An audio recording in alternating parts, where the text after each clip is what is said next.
আল্লাহ সবসময় যা করে সবকিছু ভালোর জন্য করে।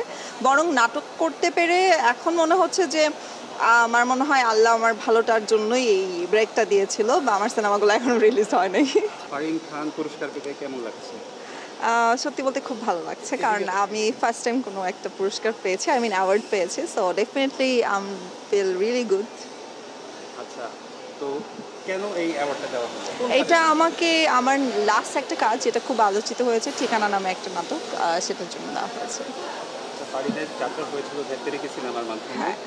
তো এখন নাটকের জন্য অ্যাওয়ার্ড পেল। এটা তো অনেক ভালো ভালো ব্যাপার। খারাপ তো কিছু দেখতেছি না।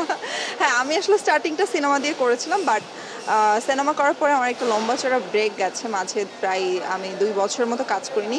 কিন্তু ফরচুনেটলি ওই সময়টাতে হচ্ছে প্যান্ডামিক ছিল।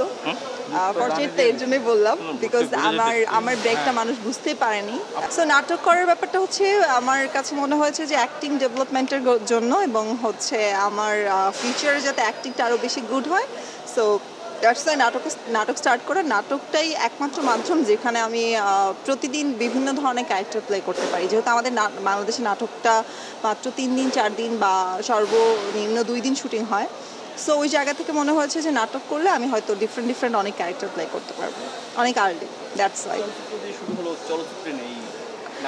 চলচ্চিত্রে নেই বলে ভুল হবে। আমার তো অলরেডি ৫টা cinema dubbing complete, but release হচ্ছে না। তো যখন একটা আর্টিস্টের আসলে কাজ রিলিজ না হয় তখন সেটা আসলে অনেক দুঃখজনক। তো ওই জায়গা থেকে কষ্ট বলা যায়। এবং সত্যি বলতে যেহেতু আমি অ্যাক্টিংটাই করতে এসেছি, সো সেটা আমি যেই সেক্টরেই করি না কেন, লাইক সেটা চলচ্চিত্র হোক, ওটিটি হোক বা সিনেমা হোক, যেটাই হোক না কেন, আমার কাছে মনে হচ্ছে যে আমি সেটা শুরু করি, বসে না থেকে কাজটা করা উচিত।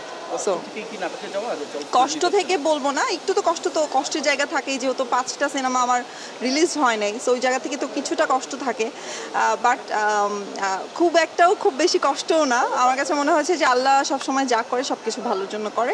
বরং নাটক করতে পেরে এখন মনে হচ্ছে যে আমার মনে হয় আল্লাহ আমার ভালোটার জন্যই এই ব্রেকটা দিয়েছিল বা আমার সিনেমাগুলো এখনো রিলিজ হয় নাই।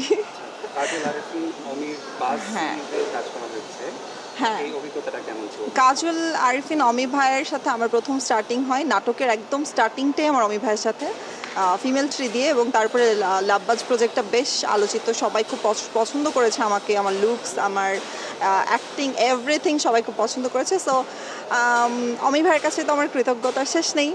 এবং অমি ভাই আসলে আমাদের নাটক ইন্ডাস্ট্রির অনেক বড় একজন ডিরেক্টর, তাকে দিয়ে শুরু করতে পারাটা আমি বলবো আম সো লাকি যে আমার ফিল্মের স্টার্টিংটাও ছিল খুব ভালো প্রোডাকশন থেকে, জ্যাজ মাল্টিমিডিয়া, এবং নাটকের স্টার্টিংটাও হচ্ছে একদম ফিমেলের মতো একটা কাস্ট দিয়ে। সো ডেফিনেটলি আমি খুব লাকি।